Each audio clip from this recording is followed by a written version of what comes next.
Hey YouTubers, I know it's been a while I've done the video, but I've had a little accident and it's taken me a little while to recover, but I'm still hobbling around on my left foot. I got some tendon stretch in all my toes and it's causing a lot of pain. But anyway, so it didn't exactly. It would have took your foot off. It didn't exactly run over it. But it got close. But it got pretty close. And she stuck it back on you. I want to show them. Look, yeah. But we're gonna be all right. I'll show you, give you an update what's going on. I got the cylinders hooked up. It got this for lit up and down. This is not finished by all means. It's not finished. That's just the latch there, keep from leaking down temporarily. But I got to, I bought me a 4-valve spool. Somewhere in this proximity here, the valve could, I'm pretty sure that this part is gonna go up under this frame. This had to be slid forward because the seat lets up. It's gonna hit it either it's gonna be moved up a little bit and I'll just bend my own levers to kind of go up, and that'll miss the seat, and I ain't gotta have the valve so much forward. But that's what we're gonna do. And what the valve's gonna do, which will let up and down my clamshell here so I can dump the dirt. That'll be one function. The second function, where I could tilt this piece this way. So if I want to take my clamshell into the bucket part of the clamshell and go down the dirt, I could scoop. Or I could lift the clamshell up and I could push this part. Alright, so that's two functions. The third one, I'll be able to rotate this right and left. So that's three. The fourth one, I'm not quite sure yet. The fourth one might, the fourth one has let this up and down, so that will be the fourth one. I was just going to say the fourth one will be tilting this blade like this or this. I'm probably going to just wind up doing that manual. It probably ever won't. I got holes there to do it with. I don't know if you can see them. There's one there and one inside of there and a couple right in there. Was a bolt right in the middle to where I can pull that pin out to where I could twist this. Oh, that's what I got done on this. Now what I've been working on, I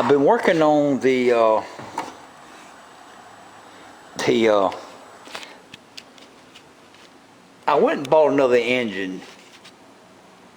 And I put all the factory government stuff on. All this stuff here is factory. This ain't none of my little hocus pocus stuff I rigged up. And all this over here is factory. But the problem is, this intake right here come off of the engine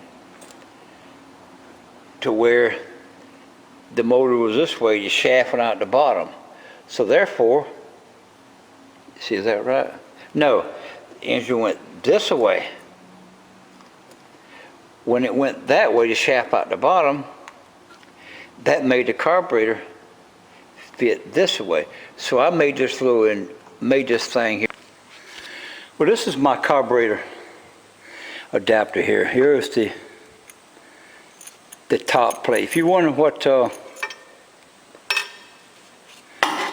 black marks are in there, them dark rings, you see inside there? Well, when I machined this, I used a hole saw to cut down in here, and it cut. Then I took the milling machine, I mill the rest of it out, and I milled this in steps. Then I took a die grinder with a cutter wheel on, and I just ran there and made that taper, so that the airflow won't have a dead curve. It just have a smooth curve. But I got screws in half of this on top of this, there's screws inside of here that that bolt this plate down to the intake.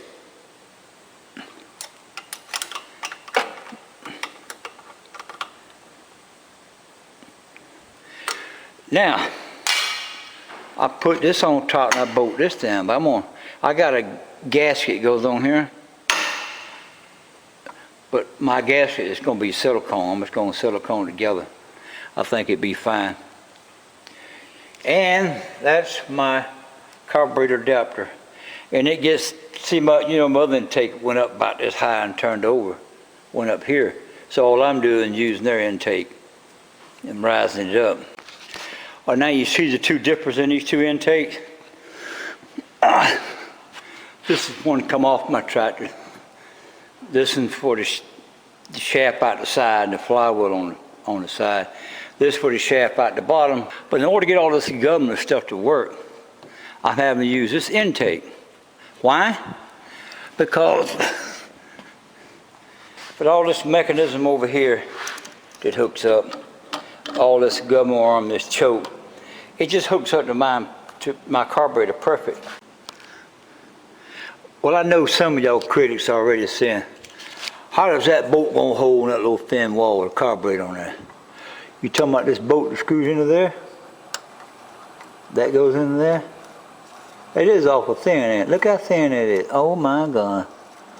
Look how thin that is. Oh, look at that. That ain't gonna work, is it? Well, sure it ain't. Well, if you look on top of it, there's an A right there, and there's a B. And I made these little things here, that says A on the top. There's a threaded hole through it. So that drops down in this hole just the way A is. All right, now, this will screw into my other piece. All right, now that, you see how long that is? That drops down in that hole, so this in here is B. So B's gotta go this way. Because some of these holes are offset a little bit, not because I want it to, just simply because this way it turned out.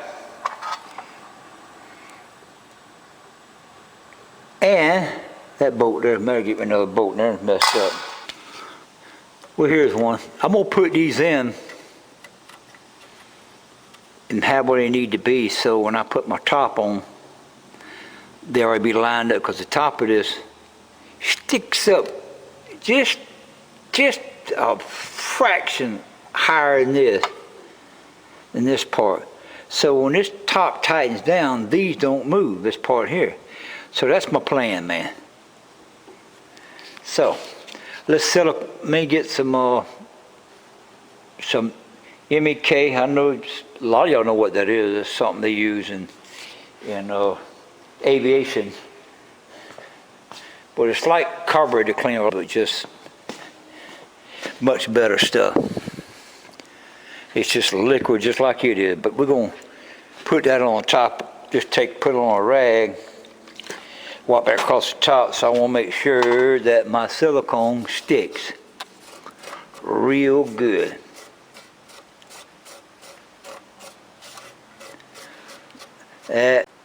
I just encountered a little flaw on my design here, but there ain't nothing I can't take care of. What the deal is, if I get this back off, you see that big nut I got on the bottom of the carburetor right there? Well, it runs into that. So I might just machine that nut down, it's real thin, hoping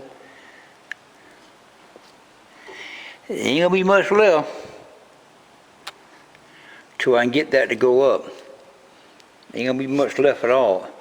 Or see if I can find me a metric set screw. It ain't bad, just standard threads in there, in that bowl. I'll have to go by town tomorrow sometime. This hole right here, this whole tractor's metric, but this hole here ain't. It's I forget what size thread it is. I know it ain't metric. Because this is a boat I bought here. It's a standard boat. And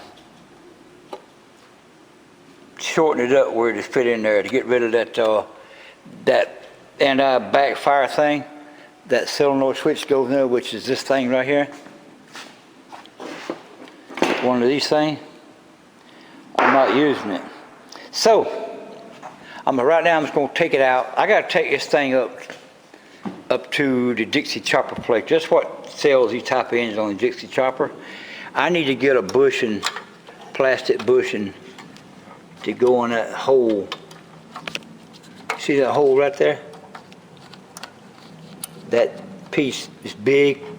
Need a bushing there. I need another bushing somewhere. I need a bushing going to here. So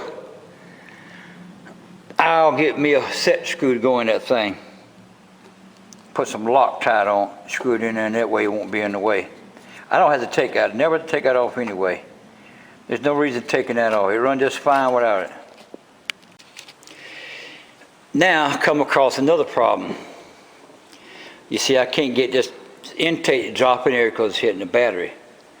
Because this intake goes back, little fella. So what I'm going to do, I'm going to notch this plate back in the back, cut that hump out of the back, and I'm going to build my battery box for the battery to fit back further. And I could drop this down in there and get it in there. But I'm going to go ahead and take the battery out tonight and get this all hooked up. Now I'm going to have to redo my drive shaft. I'll show you what I mean. Alright, you see this yoke here? It's right on this line here. This yoke I had in here was right on this line here. So if you notice, from this distance to this distance ain't very far. From this distance was a long way. So when I turned, this yoke here wasn't even hardly bent when I was turned all the way. But this here be maxed out. So you can see in my drawings here, what I'm going to do, you see that yoke there, it's right here on the edge of this point. The other yoke was on the edge of this point. Now, I cut that piece out of the middle, I'm going to bring my yoke back to here. I know you said that's going to hit, but I don't think it will, because when it goes back, that will allow me with a three-quarter yoke in the middle that will turn. So I don't think it ever hit it. It could possible, but I don't think so. That's about dead to center now, and I'm turning to a 45 degree. So I'm hoping that this solves my problem by moving the yoke back further. Keep it the same distance as this from here, from that line, this center point, from that center point, back over this line. I believe that'll straighten me up. So I taped up my cylinder and taped that up, and I got the torch from inside of here, and I cut all that crap out, and I hated to cut that. Man, I hated it. That was hard for me to cut that. I just, not hard to cut, but mentally hard to cut, because I spent a lot of time on building that double bearing going here and fixing it with these, you see what I'm beating on, these flares I put on here. You know, I spent a lot of time, and I hated to beat that out to get rid of that. But now what I got to do with this drive shaft that goes into here, this is not going to be long enough, because this has got to go now way up in here. So you see already we got a problem, we won't meet that. So what I'm going to do, you see where the factory welded right here? Well, I'm going to stick it in lathe, I'm going to cut that weld off. Pull that shaft. You see the shaft inside there. I'm going to pull that shaft out of there. Now, I'm going to add on this shaft. I'm going to weld a shaft onto it. But I'll machine it in a way to where it automatically line itself up. Then I'll weld it up and make sure it's straight.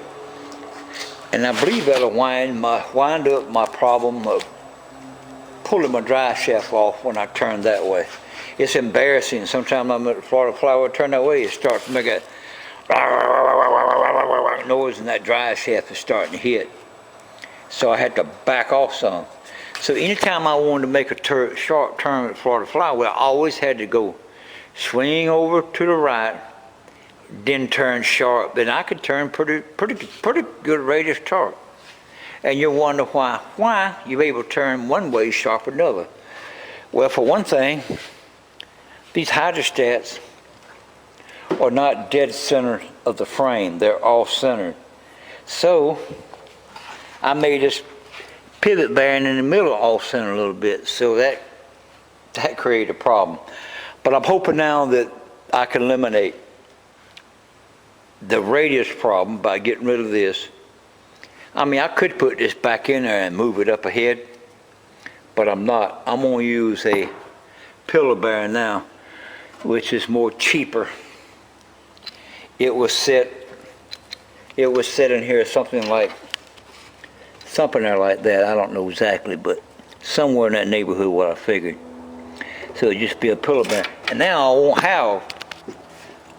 I'll have 3 joints in here rather than 1, 2, 3, 4. I won't have the hanger bearing. I will have a hanger bearing, but I won't have this one. And I won't have an added piece of drive shaft, for one piece to go on here, drive shaft, and one to go on here, then one connector there. Excuse me. Now it would just go almost all the way through and connect in the middle. Anyway, let me take this in the mill room and start milling this piece here, start lathe and cutting this part here off. I got it in here. I know some of you guys, now how are you going to keep that from flopping around? Well, see that hole? I'll use the center post to keep that pretty well lined up. Like that. Tighten it up a little bit. And now that will run, that'll run half-ass true.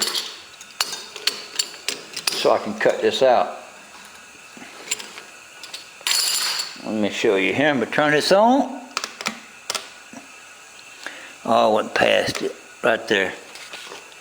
And that should run. See how that runs pretty straight now? There we go. Now I can cut that out.